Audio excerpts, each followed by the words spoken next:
Olá, meu nome é Robertson Júnior Fernandes Alves. Esta é uma videoaula referente a SQL, ou Structured Query Language, linguagem de consulta estruturada. A SQL é uma linguagem relacional, ou seja, ela pode ser utilizada para expressar consultas dentro de um SGBD relacional. Ela foi criada mais ou menos no final dos anos 60. Ela foi baseada no modelo matemático proposto por Edgar Frank Cold, que era um matemático na verdade. A sua versão inicial foi chamada de SQL, que era Structured English Query Language, ou seja, as palavras que compõem a linguagem SQL são baseadas no inglês, e depois de um tempo, mais alguns anos depois, na verdade o SQL se tornou um padrão mundial como linguagem de SGBDs relacionais. Aí foi removida, o acrônimo foi alterado, ou seja, a sigla foi alterada e passou a se chamar desde então SQL. Bom, como já havia dito, então, o SQL é um padrão adotado pela grande maioria dos SGBDs relacionais. Os padrões ou as normas do SQL foram definidas, são redigidas pelo ANSI ISO, certo? Então lá a gente pode encontrar várias versões do padrão SQL e são esses documentos que estabelecem esses padrões de comandos que devem estar disponíveis no SGBD relacional que são utilizados pelos SGBDs comerciais. Na SQL você diz o que você quer e não se preocupa como o comando vai ser executado, certo? A preocupação de como recuperar os dados é do próprio SGBD, certo? Algumas das vantagens da SQL então são independência de fabricante, ou seja, uma vez que o SQL é um padrão e adotado por SGBDs, você tem maior portabilidade entre versões diferentes de SGBDs diferentes. Portabilidade entre computadores, ou seja, independente de qual seja o modelo do computador, independente do sistema operacional, certo? Uma vez que você tem disponível o SGBD relacional para aquela plataforma, você consegue executar SQL. Redução de custos com treinamento, porque se você aprende SQL uma vez, você pode aplicar os conceitos, o seu conhecimento em vários SGBDs, certo? Inglês estruturado de alto nível, ou seja, você tem, na verdade, um vocabulário pronto, fixo, de palavras em inglês, que você pode até mesmo decorar, certo? Para entender os comandos. As consultas podem ser feitas de forma interativa, ou seja, o usuário envia uma consulta e recebe o seu retorno.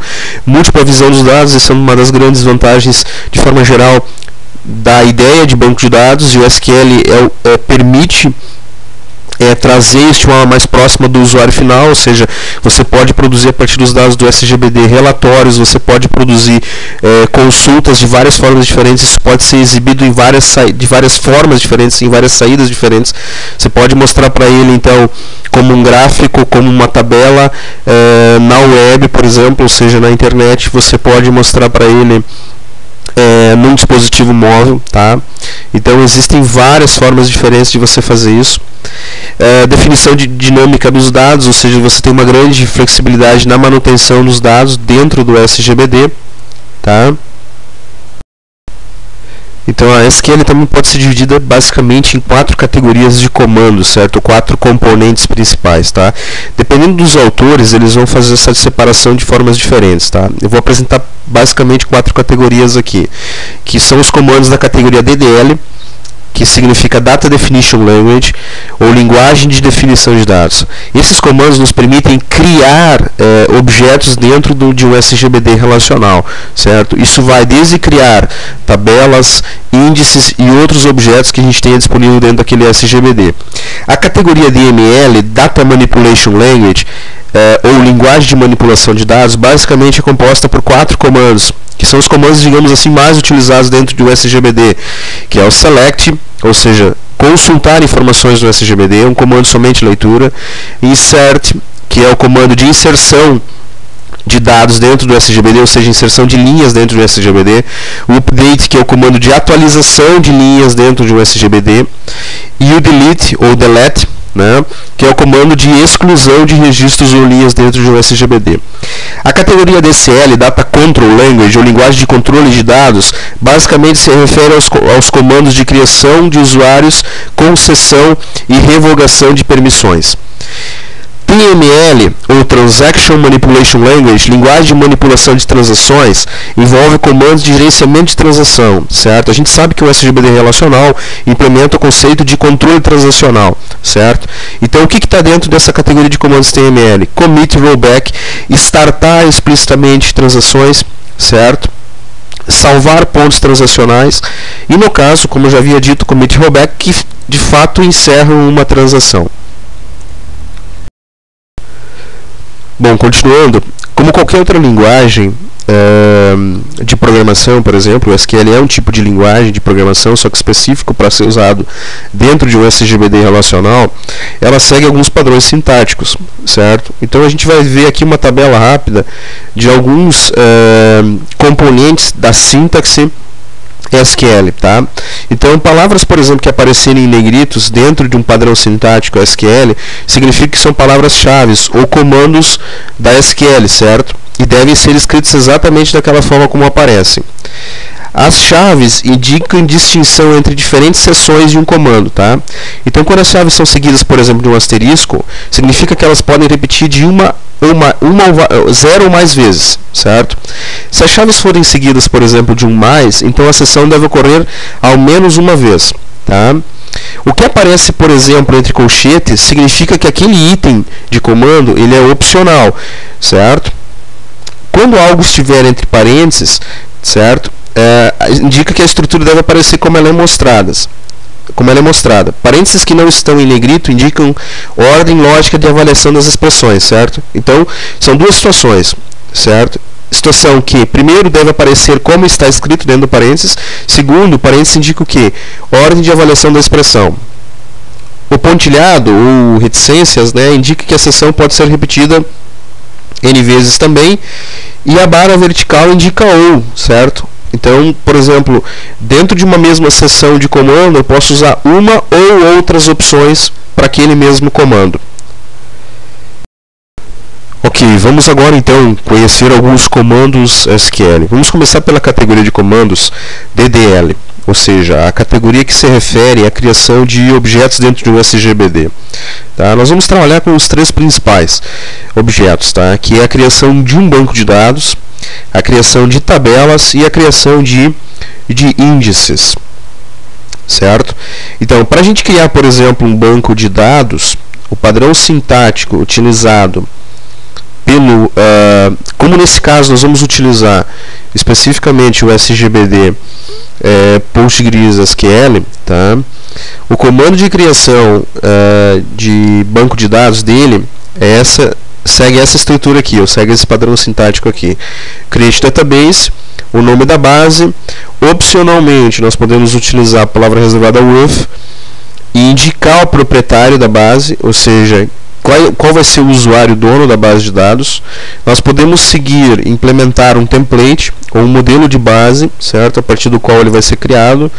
A codificação através da opção encoding e o table space. Vejam que todas essas opções aqui, essa parte de opções do comando, de seções do comando, elas são todas opcionais, elas estão entre colchetes. Então, basicamente, create database e o nome da base é suficiente para criar o nosso banco de dados dentro do SGBD PostgreSQL, certo? Então, usando a ferramenta pgadmin, que é a ferramenta de administração do PostgreSQL, que já está disponível quando você instala o SGBD, nós vamos conectar ao servidor do Postgres, certo? Nesse caso especificamente eu vou usar o usuário Postgres, certo? O que nós vamos fazer agora? Nós vamos selecionar aqui o banco de dados Postgres, tá?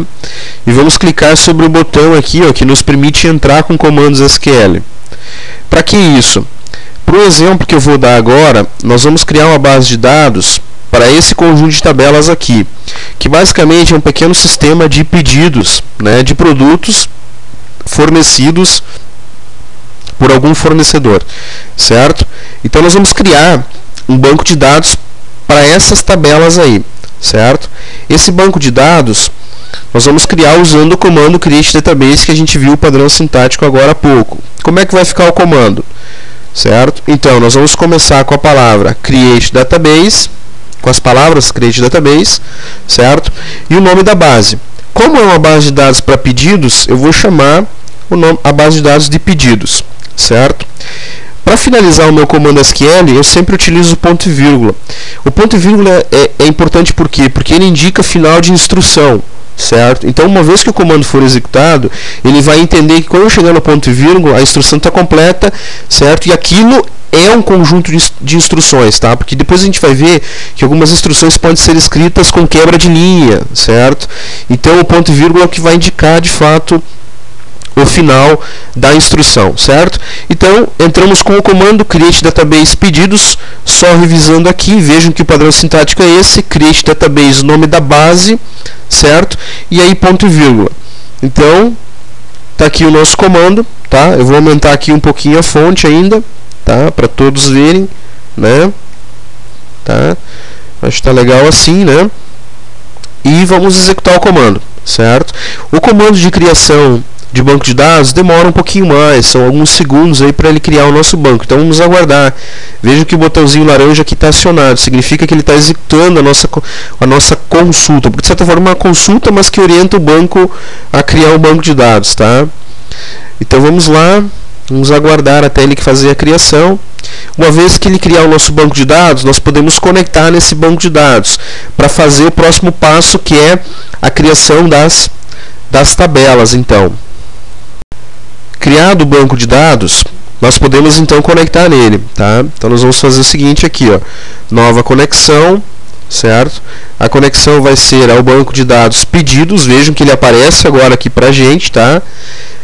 Ok, ele vai pedir novamente a senha do usuário Postgres, ok, certo? Agora eu estou conectado à base pedidos, então agora eu vou para o próximo passo, que é a criação das tabelas da base de dados pedidos. No entanto, eu vou mostrar aqui uma situação, ó, você pode, usando essa estrutura aqui, ó, com hífen, introduzir comentários aqui no teu código SQL, certo? Então aqui nós temos o comando de criação da base de dados pedidos, certo? Isso é muito útil, tá? Para que a gente possa entender o que a gente está fazendo com aquele comando. Seguindo então com a nossa criação da base de dados pedidos e das tabelas de pedidos, nós vamos agora conhecer o padrão sintático para criar tabelas, tá? A sintaxe para criação de tabelas é essa aqui, create table, nome da tabela. Obrigatoriamente nós temos que abrir um parênteses aqui e fechar um parênteses no final do comando e terminar o comando com ponto e vírgula. Dentro da estrutura de criação de uma tabela, nós podemos definir as nossas colunas e N restrições. O que são as restrições? São, por exemplo, definições de chave primária e chave estrangeira, certo? Então, como é que funciona a definição de uma coluna? Então, eu posso ter N definições de colunas, onde vai o nome da coluna, o tipo de dado, certo? Se ela possui ou não o valor padrão, se ela é obrigatória ou não, certo? Lembrando que o not null indica que a coluna de preenchimento obrigatório, por default todas as colunas são null, ou seja, elas não são de preenchimento obrigatório. Se ela é chave primária, certo? Também é opcional, tá? Porque normalmente nós temos somente uma coluna como chave primária, ou se tivermos mais, a definição tem que acontecer usando um mecanismo diferente, que eu já vou mostrar. E as restrições de coluna, que nada mais são do que restrições definidas ao lado da coluna, ou restrições de tabela, que são definidas no finalzinho da tabela, após a definição das colunas. As restrições de coluna, se nós abrirmos a definição, ela funciona assim.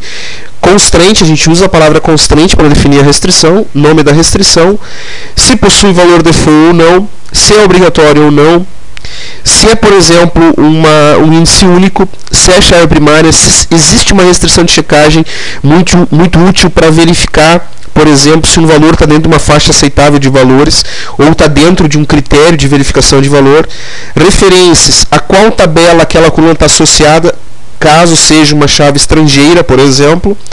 Tabela, a qual está associada, e nome da coluna. Ações em caso de exclusão e em caso de atualização de registros filhos, tá? Isso aqui só é válido quando a gente utiliza uma definição de chave estrangeira, certo? Definição de restrição a nível de tabela, certo? Que é essa definição aqui, nós temos a mesma estrutura, a única coisa que muda é, por exemplo, no caso de uma definição a nível de tabela de chave estrangeira, nós precisamos utilizar as palavras reservadas foreign key, certo? Que justamente identificam que aquela coluna é chave estrangeira, certo? Então, esses são os comandos necessários para a gente criar uma tabela, certo? Então, o que nós vamos fazer agora? Nós vamos dar uma olhadinha aqui no conjunto de tabelas que nós temos que criar, que é esse modelinho aqui, certo? Eu vou dar um zoom aqui, vou aumentar um pouquinho para a gente ver melhor o conjunto de atributos. Então, nós temos aí a tabela fornecedor, produto e pedido. Bom, primeira coisa, qual tabela criar primeiro? Normalmente, uma regra geral é o que? Criar aquelas tabelas que não possuem nenhuma dependência, certo? Seria incoerente da nossa parte criar a tabela pedido antes de criar fornecedor. Por quê? Porque pedido tem uma dependência de fornecedor, ou seja, pedido tem o código do fornecedor aqui. Então, para que a gente possa, de fato, criar a tabela pedido, a gente precisa ter a tabela fornecedor criada antes, tá? A mesma coisa de pedido para produto. Agora, produto e fornecedor não tem relação nenhuma direta. Então, é indiferente se nós vamos criar fornecedor ou produto antes, tá? Contanto que a gente crie, no caso, nesse sistema aqui, a tabela pedido no final, certo? Então, vamos lá. O fornecedor tem o código do fornecedor, o nome do fornecedor, o nome da cidade, a data de cadastro e se o fornecedor está ativo ou não, certo? Definido por um valor booleano, certo? Que nada mais é do que verdadeiro ou falso. Então, vamos traduzir isso aqui para código. Vejam, não é difícil traduzir isso aqui para código. Por quê? Porque a gente sabe que o código do fornecedor é chave primária, a gente está vendo a chavezinha aqui na frente. A gente tem o tipo de dado definido aqui. Chaves primárias necessariamente são de preenchimento obrigatório. A única coisa que cabe a nós definir melhor é, por exemplo, se essas colunas que vêm a seguir são de preenchimento obrigatório ou não, certo? Então vamos lá, eu vou criar a tabela fornecedor. Vamos começar pela tabela fornecedor. Continuando aqui então, certo? Vamos apagar o comandinho de criação da base de dados e vamos introduzir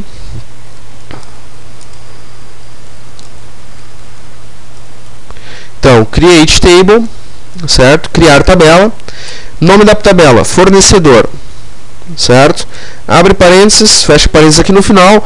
Entre os parênteses aqui é que a gente vai entrar então a definição das colunas da tabela. Então nós temos lá o código do fornecedor, que é do tipo integer, e a gente sabe que ele é chave primária. Então eu vou definir aqui, ó, primary key, certo?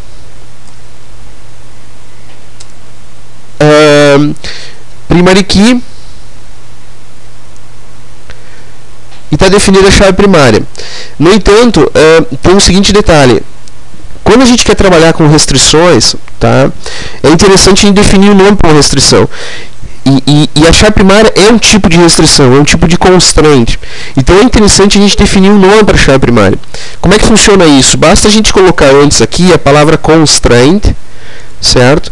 E definir um nome para a nossa chave primária, certo? Então o nome da nossa chave primária vai ser a tabela underline PK, o PK de primary key, e é uma restrição chave primária. Por que isso é útil? Porque depois eu posso gerenciar as minhas constraints diretamente pelo nome, certo? Porque de qualquer forma o SGBD vai definir um nome para mim, mas não necessariamente eu conheço esse nome não segue um padrão que eu tenha adotado para minha base de dados. Então nós vamos definir aqui como sendo esse padrão aqui o nome da nossa chave primária. Continuando então, nós temos aqui o nome do fornecedor e o nome da cidade. Então vamos lá. O nome do fornecedor, que é do tipo varchar, tamanho 60, certo? Eu vou definir que ela é obrigatória, not null. O nome da cidade, que é varchar de 60, não vou colocar que ela é obrigatória, então basta deixar sem nada aqui do ladinho, certo? O que mais nós temos aqui? Nós temos a data de cadastro e se o fornecedor está ativo ou não. Então, a data de cadastro é um timestamp, certo? O que significa um timestamp? Um timestamp é um momento no tempo, tá? É um conjunto de data, hora, minuto, segundo, milissegundos, tá? e se o fornecedor está ativo ou não, certo? Essa é a nossa definição da tabela fornecedor. Percebam o seguinte, aqui no final, quando eu termino a declaração da última coluna, eu não preciso colocar vírgula aqui, tá? Deixa sem vírgula, certo? Ok? Definida então a tabela fornecedor, nós já podemos criar essa tabela. Então vamos executar o comando de criação. Ok, vejam aqui embaixo que ele retornou com sucesso o resultado da consulta, que nada mais é do que criar a nossa tabela fornecedor, certo? Então eu vou apagar o comandinho daqui agora e vamos executar um pequeno comando de consulta aqui para ver se a nossa tabela de fato foi criada, certo?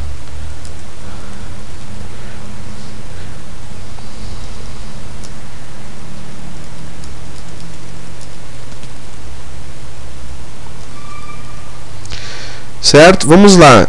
Selecionar tudo da tabela fornecedor. Certo? Vejam aqui. Olha o que ele retornou para a gente. Ó. Ele retornou a estrutura da tabela fornecedor. Percebam aqui que nós temos 4 colunas aqui. Tá? Só que nós não temos nenhum registro cadastrado ainda. E percebam que é aquilo que eu comentei com vocês. Ele volta a estrutura em forma de uma tabela. Certo? Ok, continuando, vamos criar agora a tabela produto. Então, o produto tem o código do produto, o nome do produto, a descrição da cor, o valor unitário e a categoria, a descrição da categoria do produto, certo? Então, vamos lá, seguindo o mesmo padrão, criando a tabela produto, certo? Criando a tabela produto, então, create table produto, abre parênteses, fecha parênteses, ponto e vírgula, e aqui nós vamos definir então as colunas. Código do produto, que é do tipo inteiro, certo? E também possui uma constraint, certo? Que é produto PK primary key, certo? Ou seja, chave primária. Nós temos além disso ainda, nós temos então o nome do produto, a descrição da cor, valor unitário e a descrição da categoria. Então, o nome do produto, varchar de 60, vou definir ele como obrigatório. Percebam que na chave primária eu não defini a chave primária como obrigatória. Automaticamente o SGBD vai entender que o atributo é obrigatório, o campo é obrigatório, por quê? Porque ele é chave primária. E aqui nós vamos definir a descrição da cor, 60, não vou colocar como obrigatório. Nós temos ainda a definição do valor unitário, que é do tipo decimal, 12,2. Isso significa que eu posso armazenar aqui valores, por exemplo, nesse formato, certo? Ou seja, com 12 casas antes da vírgula e 2 após a vírgula. E nós também temos ainda aqui a descrição da categoria, né? Que também é um varchar de 50 no caso, certo? Só conferindo aqui, certo? Ok, feita a nossa definição, vamos criar a nossa tabela clicando aqui na setinha verde. Certo? A criação de tabela é extremamente rápida, vejam aqui que ele já criou a tabela para nós, certo? Em 79 milissegundos, é muito rápido isso. Vamos apagar o código daqui.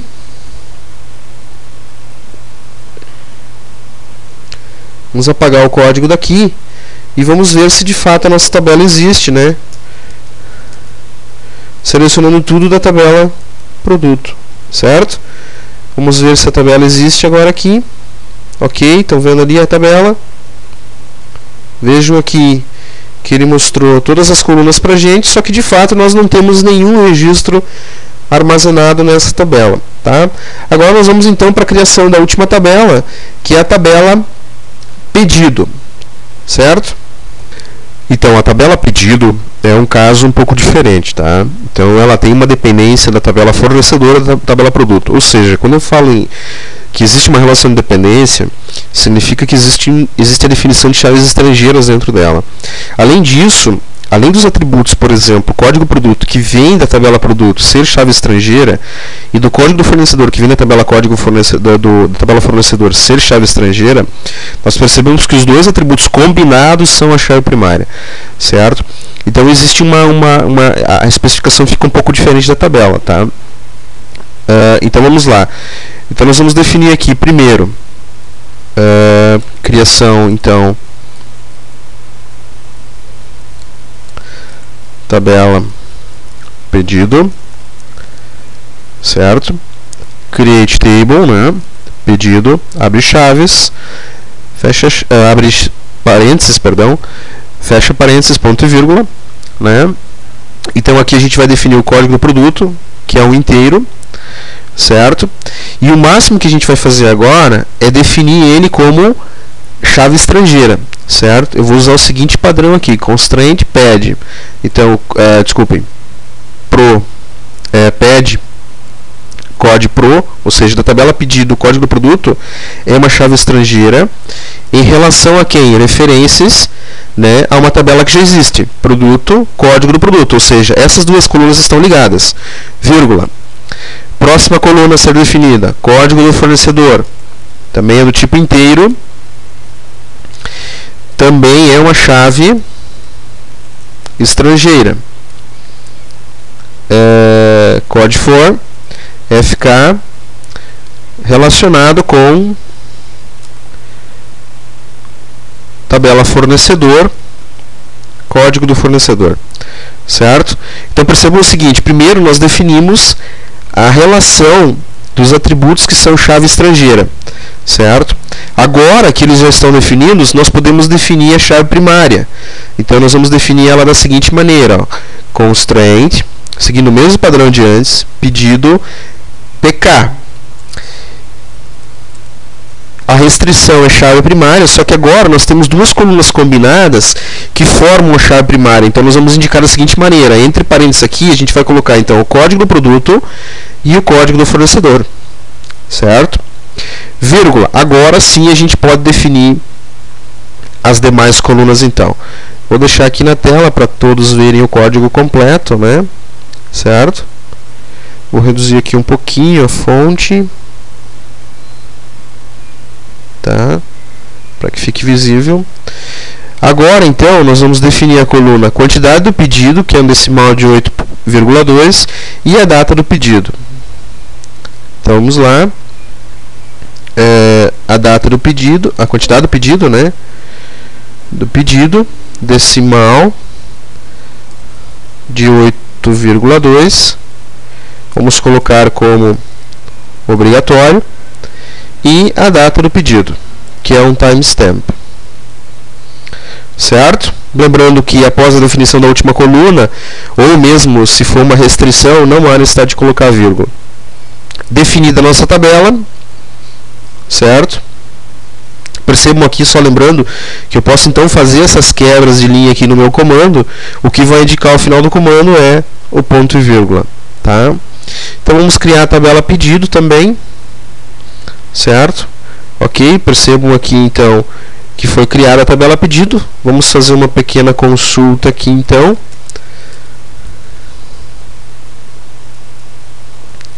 Para ver se de fato a tabela está aí. Ok, temos aí então a tabela pedido, certo? Vamos continuar agora então implementando uma série de outros comandos aqui, ó. A criação do banco de dados a gente já fez, né? Certo? Que é o create database. A criação de todas as tabelas também, com os create table. Agora a gente vai fazer a criação de um índice único, certo? Sobre a coluna nome do produto da tabela produto, certo? Que a gente já vai ver o padrão sintático de um índice. O padrão sintático para a criação de um índice é essa aqui. Então, a palavra create, opcionalmente a gente usa a palavra unique, que significa o quê?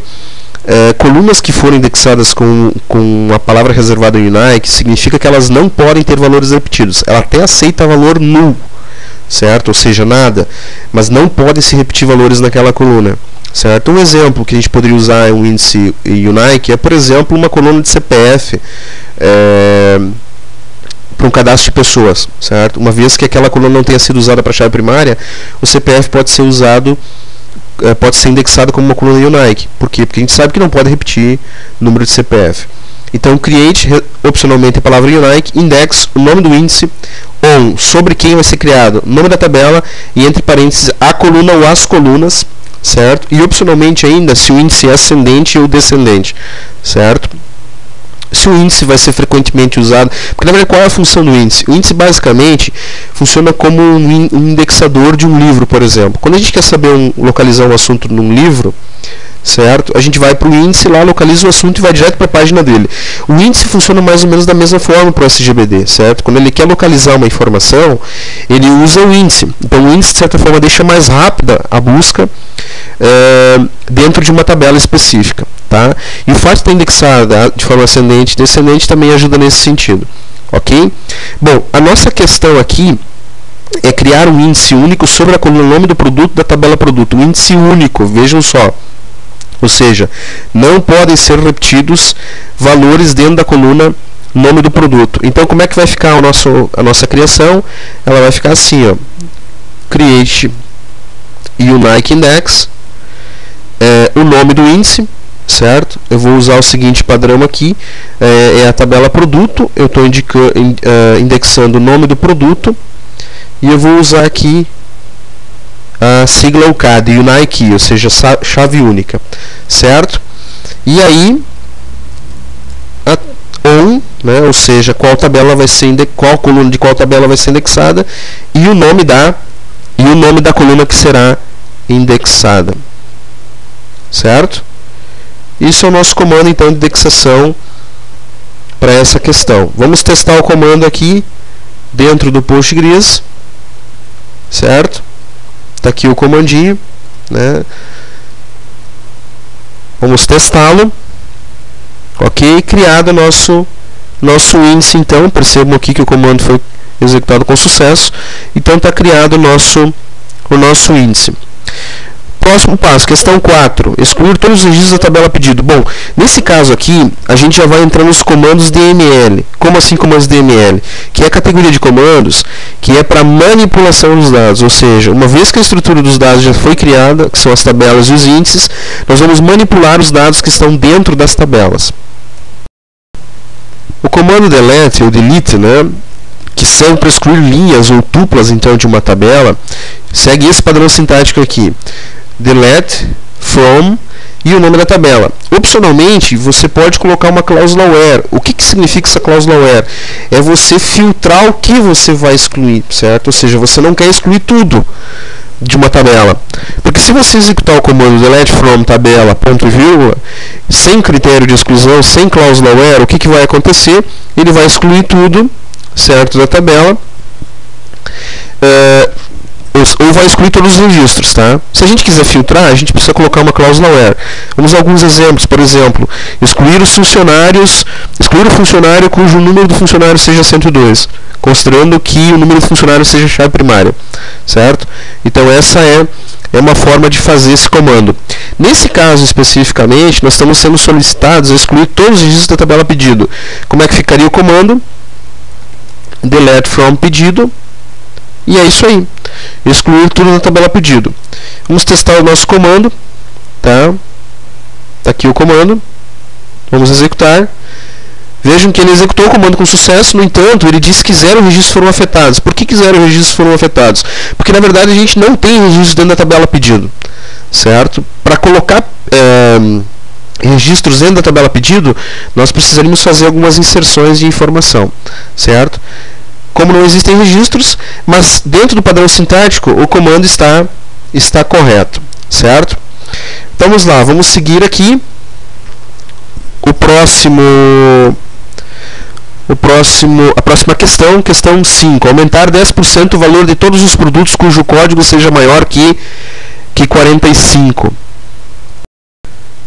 Então, para o comando que está sendo solicitado nessa questão 5, que é aumentar 10% o valor de todos os produtos cujo código seja maior que 45, é um comando DML também, ou seja, de manipulação de dados, só que é um comando de atualização. O comando de atualização em SQL é o comando update. O padrão padrão sintático do comando update é esse aqui. Update, nome da tabela, set, lista de atribuições, certo? E opcionalmente também a gente pode fazer, assim como no comando delete ou delete, a gente pode usar uma cláusula where, tá? Isso é opcional. Ok? O que é essa lista de atribuições aqui? Basicamente é uma combinação de coluna igual a expressão separados por vírgula, tá? Ou seja, é onde nós vamos dizer, olha, a coluna tal vai receber valor tal, a coluna tal vai receber valor tal.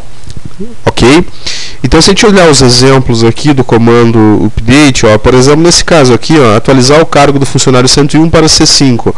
Então, atualizando o update, funcionário, set código igual a C5, C5 é um valor alfanumérico, então aparece entre aspas simples, where, número do funcionário igual a 101. Tá? Um exemplo bem simples. Então vamos lá, vamos recapitular o que a questão 5 nos pede. Aumentar 10% o valor de todos os produtos cujo código seja maior que 45, certo? Então nós vamos ter algo parecido com isso aqui. Update, certo? O nome da tabela, qual a tabela que a gente vai atualizar? Produto, set. Que valor nós vamos aumentar? É o valor do produto, ou seja, o valor unitário dele, certo? Cuja coluna é essa aqui. Como é que a gente sabe que a gente vai aumentar o valor do produto em 10%? Basicamente eu posso usar uma regrinha de 3, certo? E multiplicar o valor por 1.1, certo?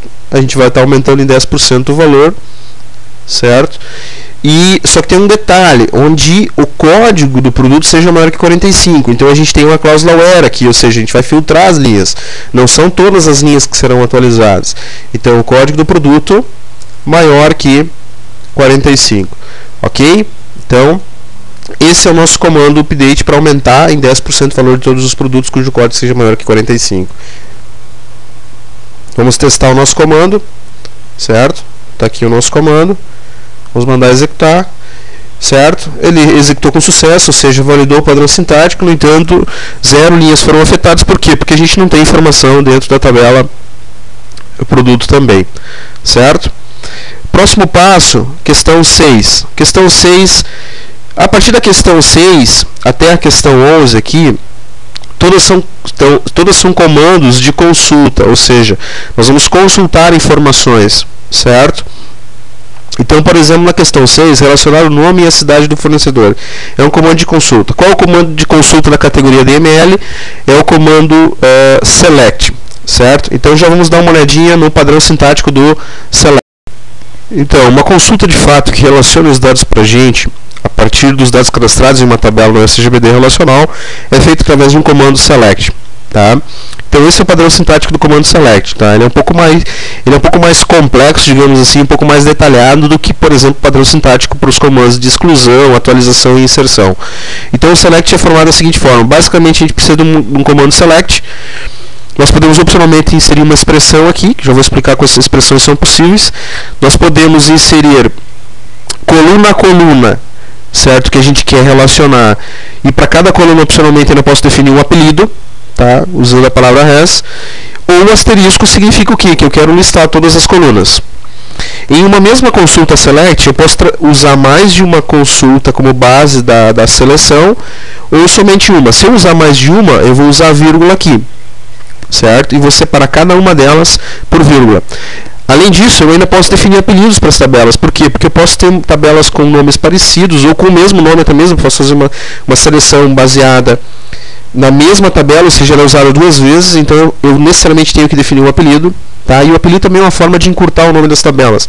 Porque, por exemplo, no nosso caso de pedido e fornecedor e produto, ao invés, por exemplo, de usar o nome completo fornecedor, eu poderia usar a letra F, certo? Como apelido para a tabela. Isso facilitaria na hora de escrever o meu comando. Opcionalmente, cláusula where. Cláusula where a gente já percebeu que é para fazer filtro de linha, certo? Nós podemos ainda fazer buscas agrupando os dados por uma coluna específica ou algumas colunas específicas, certo? Normalmente isso é usado em sumarizações de informações. O having é para fazer filtro de agrupamentos que foram definidos, e a cláusula order by, que é interessante para fazer ordenação. Por padrão, a ordenação acontece de forma ascendente, certo? Mas caso a gente queira ordenar os registros de forma descendente, a gente pode inserir a palavrinha desk aqui, certo? E a ordenação é combinada. Ela pode ser definida de forma ascendente por coluna, certo?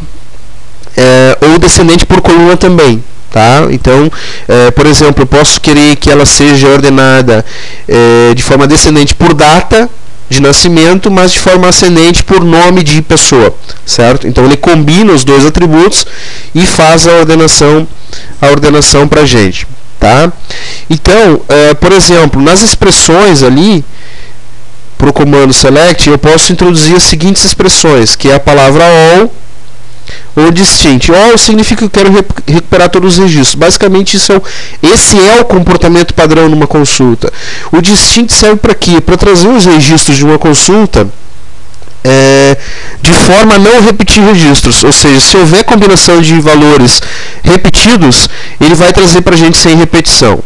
Os operadores que eu posso utilizar dentro de uma consulta, então, SQL, select, são o igual, para fazer comparações, o não igual, né, certo? Que é esse aqui, ou assim ainda, dependendo do SGBD, tá? Que significa o quê? Não igual.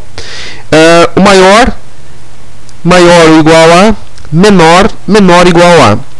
Dentro do próprio... Isso aqui, na verdade, são comandos que são disponíveis também nas linguagens de programação, tá? São meio padrões, assim, né?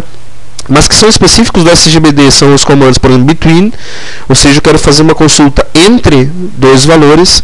O in, eu quero os valores que estão contidos dentro de uma lista.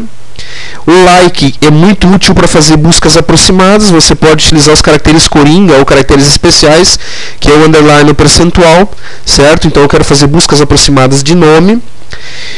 O isNull é para verificar se uma coluna está nula.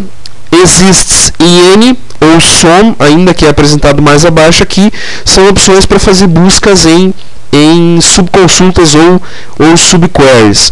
Para negar, por exemplo, se você usou a opção between, você pode negar uma busca com between usando not between. Para verificar se uma coluna não está vazia, você pode usar o isNotNull. Para negar uma busca aproximada, você pode usar o not like, ou not any, not some, not exists, tá? Essas são as formas utilizadas para fazer a negação da consulta, ok? Bom, esse então é o padrão sintático do comando select. Vamos resolver então essa consulta aqui, que é para relacionar o nome e a cidade do fornecedor. Se a gente observar aqui na tabela fornecedor, nós temos a coluna nome do fornecedor, nome for, e nome cid, que é o nome da cidade, certo? Então são essas duas colunas que a gente quer relacionar na nossa consulta. A gente já sabe que é um comando select, e que a origem dos dados é a tabela fornecedor. Então eu sei que o comando tem que começar com select, e que na minha cláusula from, ou seja, de onde eu vou extrair as informações, eu preciso ter a tabela fornecedor. Então, select, que colunas eu quero exibir para o meu usuário? Eu quero exibir o nome do fornecedor e o nome da cidade dele. De onde eu vou extrair os dados? Da tabela fornecedor, certo? Então, basicamente, essa é a minha consulta tabela fornecedor. Vamos testar o nosso comando. Olha aqui, se a gente tivesse dados na tabela, agora nós estaríamos relacionando, então, o nome do fornecedor e o nome da cidade. Ok? Próxima questão, relacionar o nome do produto e a sua cor. Mesma ideia. Nós sabemos que a tabela de origem é a tabela produto, ou seja, é de onde nós vamos extrair os dados, certo? Então nós vamos começar com o comando select, que é o nome do produto, e a descrição da cor. De qual tabela? Tabela produto. A tabela produto é a origem dos dados, né? Certo? Está aqui o comando. Então, vamos testar o nosso comando. Está aqui, nome do produto e a descrição da cor do produto, ok? Continuando, vamos salvar o nosso arquivinho aqui, questão 7, questão 8, relaciona produtos cujo valor seja maior que 20. Bom, nesse caso a gente sabe que a origem dos dados é a tabela produto, nós sabemos que vamos usar o select, no entanto nós temos que fazer um filtro, ou seja, nós só queremos produtos cujo valor seja maior que 20, independente da unidade monetária. Então, selecionar. E mais, aqui não está sendo pedido nenhum atributo específico para ser listado, certo? Eu não preciso listar nenhum atributo específico, então eu vou colocar asterisco. Ou seja, mostre todos os atributos da tabela produto. From produto, certo? Bom, meu comando não acabou ainda. Tenho que fazer um filtro de linha.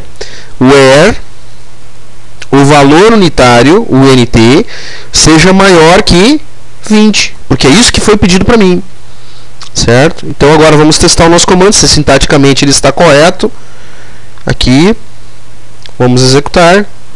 Ok, é isso aí, ele está correto. Continuando, questão 9. A questão 9, relacionar o nome de produtos da cor vermelha. Mesma coisa.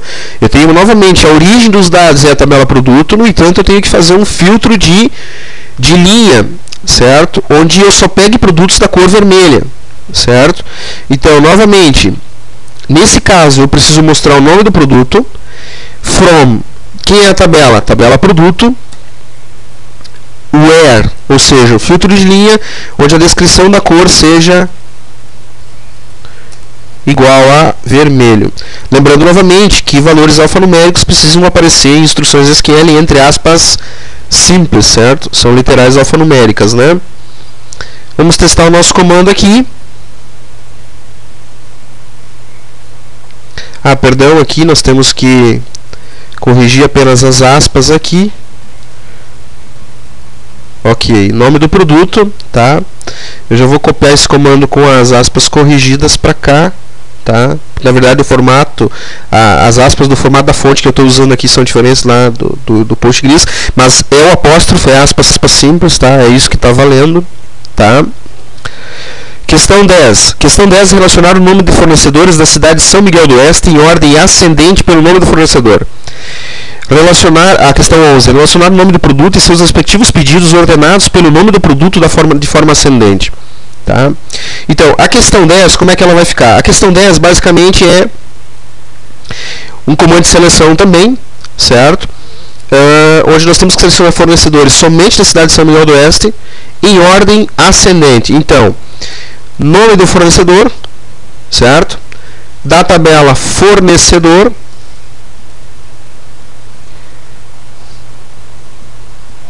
nós temos um filtro de linha, então, onde o nome da cidade é igual a São Miguel do Oeste,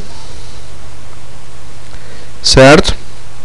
E nós temos uma ordenação, ordenado pelo nome do fornecedor. Como é de forma ascendente, não precisa colocar a palavrinha ASCII aqui, tá? O padrão já é ascendente, então pode deixar assim mesmo o comando. Ok? Então esse seria o nosso comando.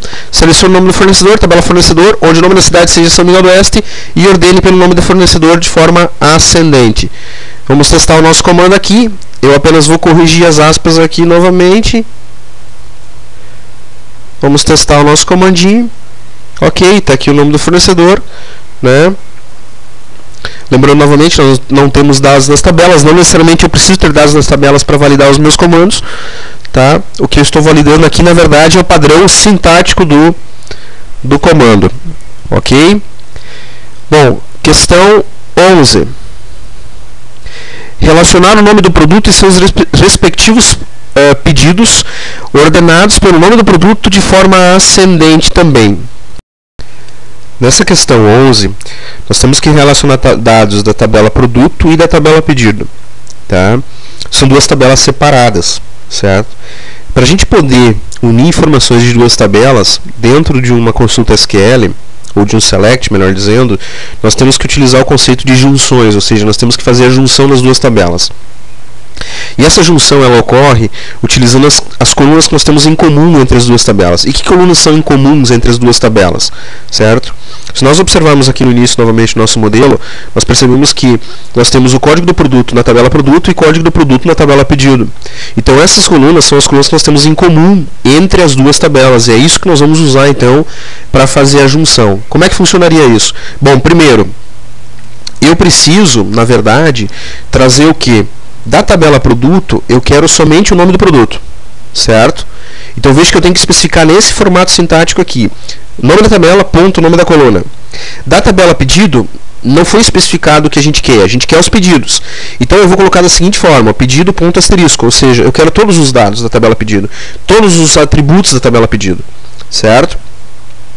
Bom, quem são as minhas tabelas de busca? São duas tabelas agora. Não é mais só uma minha fonte de dados, mas duas tabelas.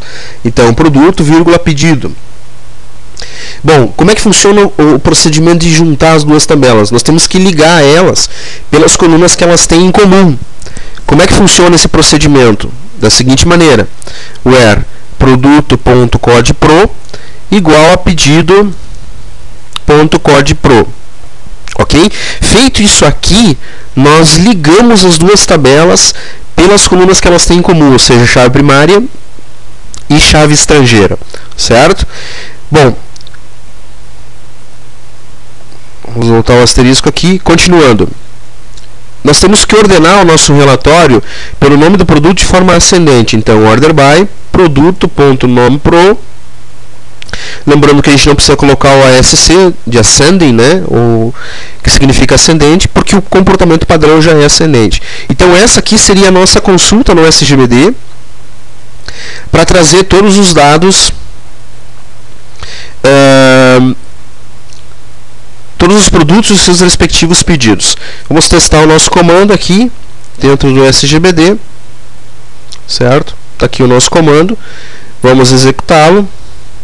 Veja que todos os dados foram trazidos. Nós temos o nome do produto aqui, nós temos o código do produto, nós temos o código do fornecedor, a quantidade de pedido e data de pedido. Essa coluna é a tabela produto. A partir daqui, nós temos os atributos da tabela pedido, certo? Então, isso seria a resposta da última questão, certo? Ok? Bom, vamos agora fazer o seguinte, vamos inserir alguns dados nas nossas tabelas usando o comando insert, tá? O comando insert, né? Que é o comando que permite que a gente insira informações dentro de cada tabela. Nós vamos começar pela tabela fornecedor. Então vamos dar uma olhadinha, porque uma coisa importante, para a gente poder inserir informações numa tabela, a gente precisa conhecer a estrutura da tabela, certo? Então eu vou trazer a tabela fornecedor aqui para a tela, a estrutura dela. Veja então, nós temos o código do fornecedor, o nome do fornecedor, o nome da cidade, a data de cadastro e se o fornecedor está ativo ou não, certo? Então, nós vamos montar um comando de inserção para inserir esses dados aí dentro da tabela fornecedor. Vamos inserir pelo menos uns 2 fornecedores aí, fornecedores de teste, claro. Então, o comando insert segue o seguinte padrão sintático. Começa-se então com o insert into, tabela onde os dados serão inseridos, fornecedor. Na sequência, valores a serem inseridos. Então, o primeiro campo a ser preenchido é o código do fornecedor. Então, código 1. O segundo campo é o nome do fornecedor, certo? Eu vou definir o nome do fornecedor como um nome genérico qualquer, tá? Vou colocar aqui fornecedor A, certo? Vejam que, como é um valor alfanumérico, ele aparece entre aspas. Uma literal numérica não precisa estar entre aspas. Vírgula. O nome da cidade, vou colocar aqui como sendo Maravilha, por exemplo. A data de cadastro. Bom, a data de cadastro, vamos fazer o seguinte, vamos deixar ele pegar automaticamente do sistema, certo? Usando a função current timestamp, certo? Ele vai pegar a data e hora do servidor. E se está ativo ou não, certo?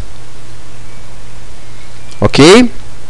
Então, essa é a informação que eu vou inserir, é o primeiro fornecedor que eu vou inserir, certo? Vamos então apagar, vamos selecionar aqui, vamos apagar aqui o nosso comandinho, vamos comentar somente o comandinho de select, porque o que a gente quer que ele execute agora é o insert, tá? E vamos executar o comando aqui em cima. Pronto, ele executou a nossa inserção, vejam que um registro foi afetado, certo? Vamos inserir mais um fornecedor. Fornecedor 2, lembrando que eu estou mudando o código do fornecedor porque ele é chave primária, não pode repetir valor. Vai ser o fornecedor B, certo? E esse fornecedor B, ele é de Joaçaba, por exemplo, certo? Vamos inserir esse fornecedor. Ok, fornecedor inserido. Vou apagar o comando de inserção agora daqui. E vamos testar se os nossos fornecedores foram cadastrados com sucesso. Veja que os 2 fornecedores estão aí. O fornecedor 1 e 2, fornecedor A e B, né? Maravilha, Joaçaba. A data e hora de cadastro. E eles estão ativos, ambos os fornecedores, certo? Bom, agora vamos inserir pelo menos uns 2 produtos também, certo? Então vejam aí, o que a gente precisa inserir na tabela de produtos? A gente tem que ser o código, o nome, a descrição da cor, o valor unitário e a categoria, certo? Então, mesma coisa, insert into, produto, valores que serão inseridos, código 1, o produto a descrição da cor, vamos colocar aqui, por exemplo, vermelho, o valor unitário, vamos colocar aqui que é 12,99, tá? Tem que ser ponto aqui, porque a literal é expressa no formato do padrão americano, tá? Não vírgula, porque vírgula a gente usa para separar os valores no comando insert, no insert, né? E o último valor é a categoria. Eu vou colocar aqui cat A, sei lá, alguma coisa assim, só para teste, né? Ponto e vírgula, vamos inserir então, vamos comentar o nosso comando de select e vamos inserir esse produto. Veja que um registro foi afetado. Vamos inserir mais um produto, produto 2, produto B da categoria B. O valor unitário aqui vamos colocar um valor um pouco diferente, 98,75, certo? Vamos inserir esse valor então. Ok? Então agora nós temos dois produtos inseridos. Vou apagar o comando de insert aqui. Vamos ver como é que ficou a nossa inserção. Vejam aí, temos então dois produtos da cor vermelha, produto A e produto B, certo? Com dois valores unitários diferentes inseridos na nossa base de dados. Bom, agora para finalizar então, nós vamos inserir alguns pedidos. No entanto, nós vamos usar um macete diferente para inserir esses pedidos, tá? Ao invés da a gente já tem dois fornecedores e dois produtos cadastrados, certo? E nós precisamos preencher, na verdade, a tabela pedido. Como são dados de teste, é indiferente praticamente os valores que a gente gera lá, que é só para a gente poder testar os nossos comandos, certo? Então, só vamos ver aqui a estrutura da tabela pedido. Olha só, ela tem o código do fornecedor, o código do produto, perdão, o código do fornecedor, a quantidade pedida e a data do pedido, certo? Então eu vou fazer o seguinte, vejam só, eu vou fazer uma variação no insert into que é baseada em um select, ou seja, o resultado do select é inserido na tabela. Então eu vou selecionar o código do produto, o código do fornecedor, eu vou colocar uma quantidade aqui fixa, certo, pedida, e a data, eu vou colocar a data do sistema, certo? Ok? Isso da onde? Da onde eu vou extrair isso? Da tabela produto, vírgula, fornecedor. O que vai acontecer nesse caso aqui? Como eu não inseri uma cláusula where, ou seja, eu não fiz a junção das duas tabelas, porque não existe realmente uma ligação entre produto e fornecedor, nós vamos ter como resultado disso um produto cartesiano. O que é o produto cartesiano? Basicamente é a multiplicação das linhas de produto e fornecedor. Nós temos duas linhas em produto, duas linhas em fornecedor. Então, no final, nós vamos ter 4 linhas totais de pedido, certo? Uma para cada produto, uma para cada fornecedor, certo? Então, vamos testar aqui o nosso comando de inserção. Eu vou comentar o select aqui e vou testar o nosso comando. Ok? Vejam só, 4 registros afetados, ou seja, 4 registros inseridos. Tá? Então agora eu vou apagar o nosso comandinho daqui. E vamos verificar quantos pedidos a gente tem. Né? Olha só, então nós temos 4 pedidos. 2 para cada produto por fornecedor, o valor ficou fixo e a data e hora para cada um também. Certo? Então é isso aí, gente, para a aula de hoje, tá? Essa aula não dispensa a necessidade de vocês lerem a apostila de apoio, ok? E eu agradeço a todos e até a próxima aula.